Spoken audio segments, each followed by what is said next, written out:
Dans un combat qui était censé raviver l'honneur de la boxe à l'international après les events désastreux des derniers crossover boxing auxquels on a pu assister ces derniers mois, c'est tout à fait l'inverse qui s'est produit. Une fin de soirée tout aussi honteuse et désastreuse qu'impériale et historique.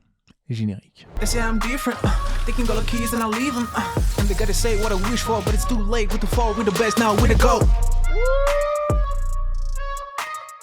Hey yo, bienvenue dans le podcast The GOAT MMA Boxing. J'espère que vous allez bien les GOAT en ce dimanche 29 octobre. Cette vidéo sera nette et concise car je pense que le monde entier a pu voir ce qui s'est produit hier soir à Riyad. J'ai 2 points d'analyse à vous fournir pour ce combat. Vraiment très rapide, très court. Mais tout d'abord, je voudrais poser clairement le constat que les fans de Francis Ngannou et du MMA en général n'ont pas à s'en faire sur le potentiel vol qui s'est produit hier soir. En dépit du caractère scandaleux, abominable de la décision, ces athlètes sont dans un business régi par la valeur marchande de chaque individu. Et le résultat est qu'à la fin de ces 10 rounds, la valeur marchande de Francis a explosé, que ce soit en MMA ou en boxe anglaise, et la valeur marchande de Tyson Fury a complètement dégringolé. Donc sur ce point-là, le résultat, on va dire en termes de perception publique sur les deux individus, restera inchangé, quelle que soit la décision des juges. Et ça, personne ne pourra l'enlever à Francis. D'un côté, nous avons eu un Francis Ngannou étincelant, qui, à ma plus grande surprise, a contrôlé le rythme du combat face à un champion du monde invaincu dans sa propre discipline, en démontrant ainsi un fight IQ hors du commun. Pardon Francis, nous nous excusons tous pour avoir douté. Certains diront que c'est lunaire, l'histoire retiendra grâce aux photos que ce fut magistral. Et de l'autre côté, une prestation de Tyson Fury pour le moins embarrassante compte tenu de son statut, je précise, avec toute une discipline du noblard qui se sent elle aussi, entre guillemets, embarrassée. Dans un combat où le numéro 1 de la discipline est allé jusqu'à envoyer les coudes sur le combattant de MMA, on en arrivait là dans le combat. C'était, personnellement, moi qui suis fan vraiment du noblard, j'ai trouvé ça désolant. Hier, Francis a gagné, la boxe a perdu, selon moi. Là, il y a 1-0 pour le MMA, 0 pour la boxe, clairement. On peut dire autant de fois que l'on veut que Tyson Fury ne s'est pas préparé sérieusement pour ce combat. Je n'emprunterai pas cet argument, ne souhaitant pas manquer de respect ni discréditer la performance de Francis, comme l'ont fait les juges hier soir. Quand même Mauricio Suleiman, président de la WBC, a annoncé à Dewey Cooper, l'un des coachs de Francis Ngannou, que ce dernier intégrera officiellement le top 10 WBC car il est, je cite, meilleur que la plupart des poids lourds mondiaux. Donc là, je ne sais pas si je dois m'exalter de joie pour Francis ou pleurer pour l'état actuel de la catégorie reine.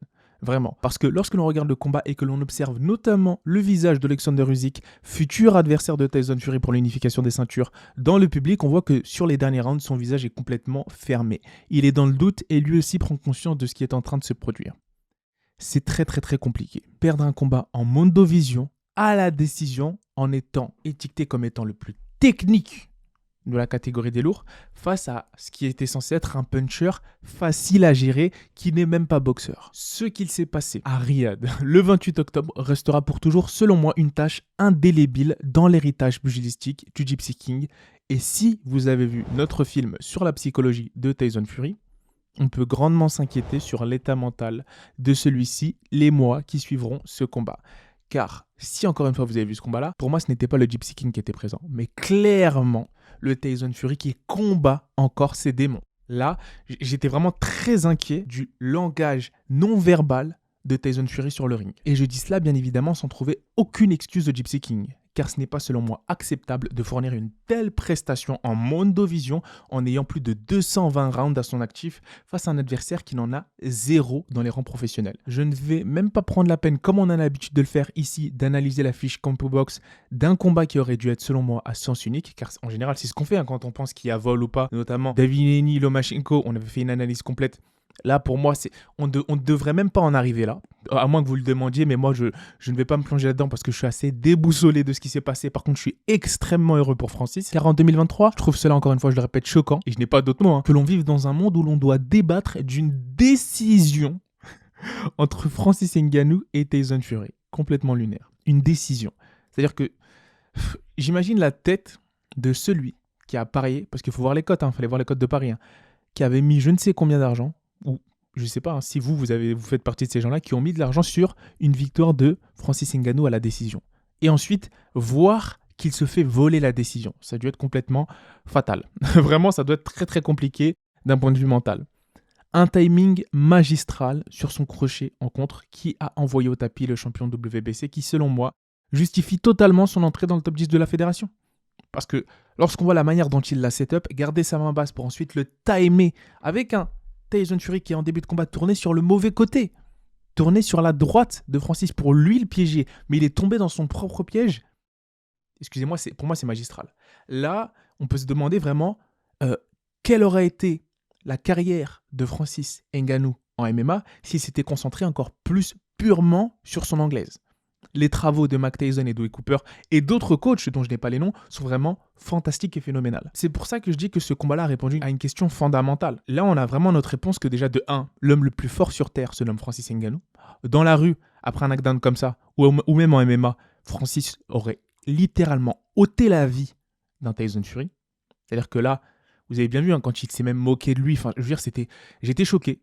Tout simplement, j'étais choqué. Je ne suis pas intéressé par un tel combat en MMA. Je pense que ça ne va pas durer 2 ou 3 minutes et que Tyson Fury est en grand danger si ça se produit dans la rue ou même dans la nature, un peu comme Pickle dans Baki, ce personnage. Pour moi, l'être humain actuellement le plus fort du monde se nomme Francis Ngannou. Et c'est vraiment, c'est magnifique. C'est magnifique pour le continent africain, c'est magnifique pour sa legacy, son héritage, et c'est tout simplement historique. Oui, c'est bien pour Francis Ngannou qu'il puisse être intégré, si Mauricio Suleiman respecte ses mots, au top 10 WBC. Seulement, ne pas s'y méprendre sur les réelles intentions du président de la WBC, de cette fédération, qui fait aussi cela car il a désormais eu la confirmation que Francis Ngannou était littéralement une poule aux œufs d'or qui rapportera des millions de dollars à la fédération historique que représente la WBC. Ne pas oublier non plus qu'il voulait notamment, ce président Mauricio Suleiman, intégrer, il y a de ça 2 ans, un Jake Paul au top 10 des mi-lourds. On en est là. En effet, après le combat avorté entre Jake Paul et Rahman Jr., si je ne me trompe pas, Mauricio avait pour plan d'intégrer littéralement dans le top 10 WBC un Jake Paul. Donc on voit que lui, ce qui l'intéresse, c'est vraiment l'argent et pas forcément conserver une certaine noblesse dans ce sport que représente la boxe.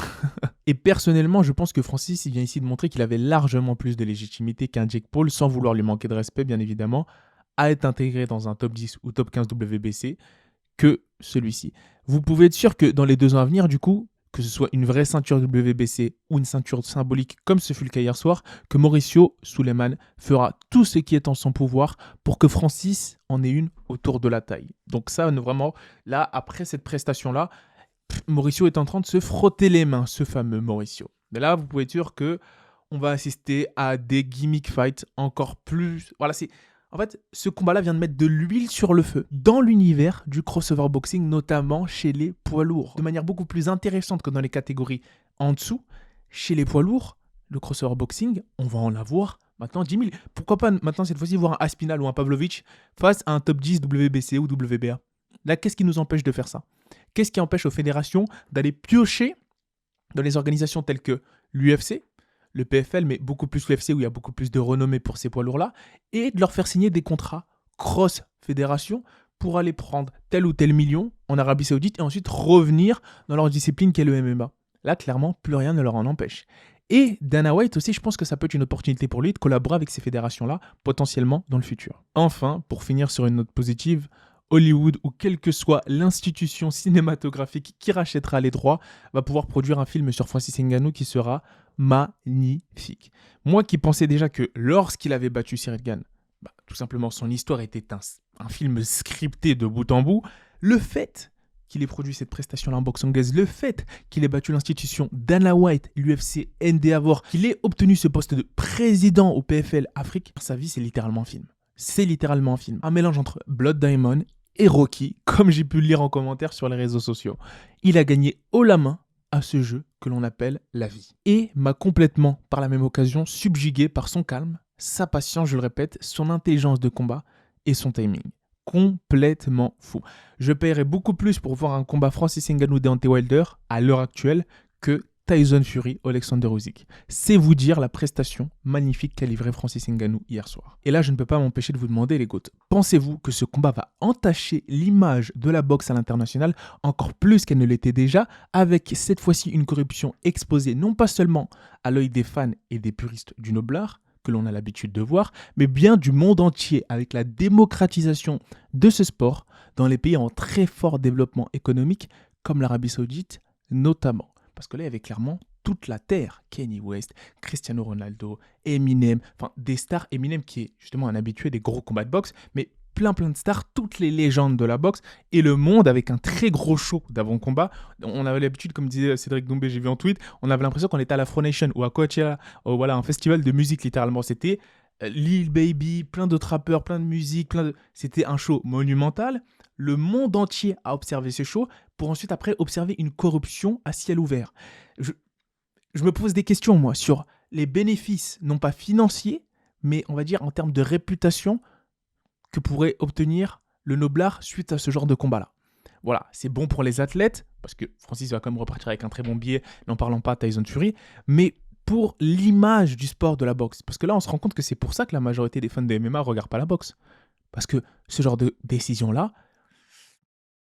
pour moi, on va dire, bien évidemment, il y a eu des vols qui ont été pires. Mais là, pour moi, c'est le vol, c'est tout simplement du fait qu'ils soient autant exposés, qu'ils aient osé ne pas donner. Parce qu'il faut savoir que les 3 juges avaient des cartes différentes. Et un juge a donné le combat à Francis. Et le fait qu'il n'ait pas osé le donner à Francis, ça montre qu'il voulait préserver un certain honneur de la boxe, mais est-ce que ça n'a pas fait déshonneur à la place ? Est-ce que ça n'a pas eu l'effet inverse ? Je peux me poser la question, on peut se poser la question, dites-moi en commentaire, donnez-moi votre avis. Francis devrait-il poursuivre sa carrière en boxe après cette masterclass ou retourner en MMA où là aussi des choses intéressantes lui tendent les bras ? Je vais m'arrêter là, je ne vais pas m'éterniser les GOAT, parce qu'on a pas mal de choses à évoquer dans les prochaines semaines. Sur ce, j'attends votre avis en commentaire, vos avis en commentaire. N'hésitez pas à liker pour donner de la force au podcast, ça nous fait toujours plaisir, c'est gratuit. Et je vous dis peace. Way to go!